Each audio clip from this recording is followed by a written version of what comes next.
Forgiveness has been sold to you as a gift, something virtuous you extend to someone who hurt you, a moral high ground you climb for their benefit, or for the sake of the relationship, or because it's the decent thing to do.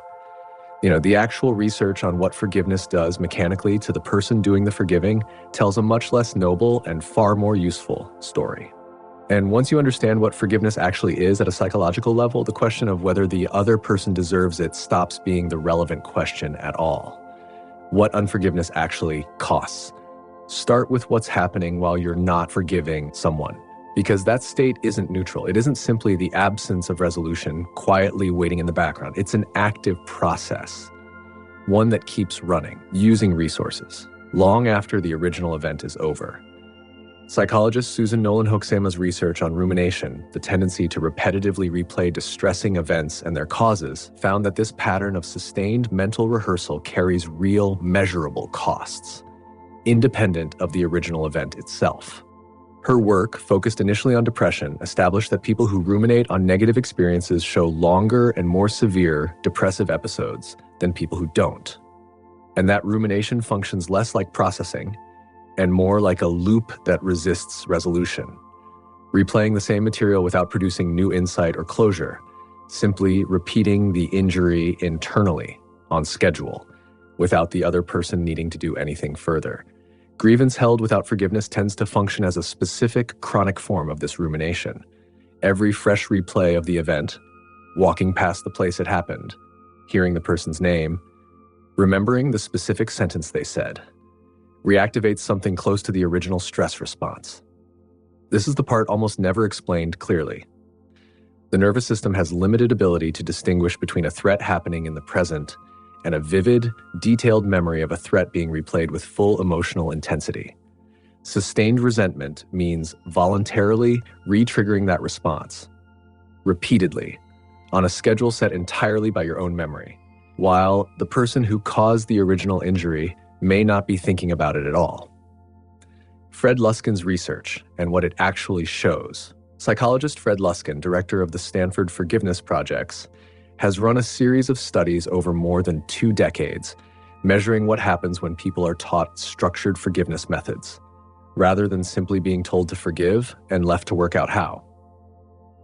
In his original randomized clinical trial, involving Stanford students trained over 6 sessions in his Forgive for Good method, participants who completed the training showed measurably greater forgiveness, greater physical vitality, and less hurt and anger, compared to a control group who didn't receive the training.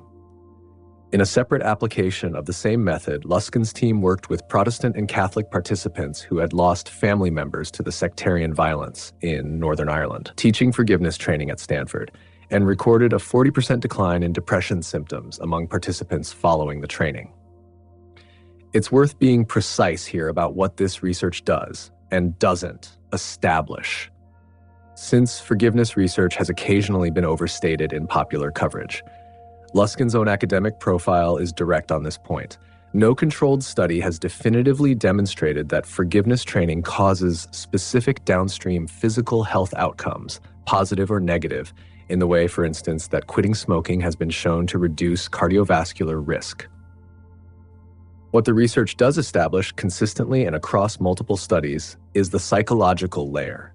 Measurable reductions in self-reported anger, hurt, stress, and depressive symptoms following structured forgiveness training, along with self-reported reductions in physical stress symptoms like muscle tension and headache in some of the trial populations. That's a real, replicated finding, and it's a different, more modest claim than forgiveness cures disease, one worth stating accurately rather than inflating for effect. What forgiveness is not, here's where almost all popular treatment of this topic goes wrong, collapsing several distinct concepts into one word, and then wondering why forgiveness feels impossible or dishonest. Forgiveness is not condoning. Condoning means deciding the harmful act was in some sense acceptable, justified, or not that serious. Forgiveness in the clinical literature explicitly does not require this. Luskin's own writing is direct on this point. Forgiveness does not mean condoning the behavior of the person who caused harm. You can hold a full, accurate, unflinching account of exactly how badly someone behaved and still forgive them. these are not intention because they're answering different questions. Forgiveness is not reconciliation. Reconciliation is a decision about the future of the relationship, whether contact resumes, whether trust is rebuilt, whether the person remains in your life at all. Forgiveness is a separate internal process that can happen entirely independent of that decision. You can fully forgive someone and never speak to them again. The two get conflated constantly, and the conflation is a large part of why people resist forgiving in the first place, because it feels like it obligates them to let the person back in, when it obligates nothing of the kind. Forgiveness is not forgetting. It doesn't require erasing the memory or pretending the event didn't shape you. What it changes is not the content of the memory, but its ongoing grip.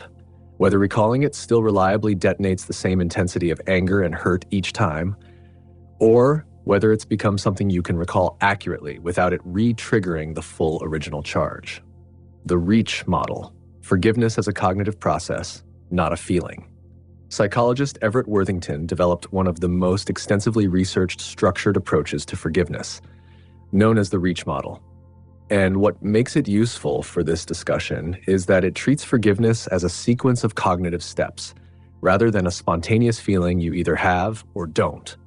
The model walks through recalling the hurt accurately, rather than minimizing or exaggerating it, empathizing with the offender by attempting to understand their perspective and circumstances, without this requiring excusing their behavior, offering forgiveness altruistically, sometimes by recalling a time you yourself needed to be forgiven for something, committing to the forgiveness you've reached, and holding on to it when the memory resurfaces later.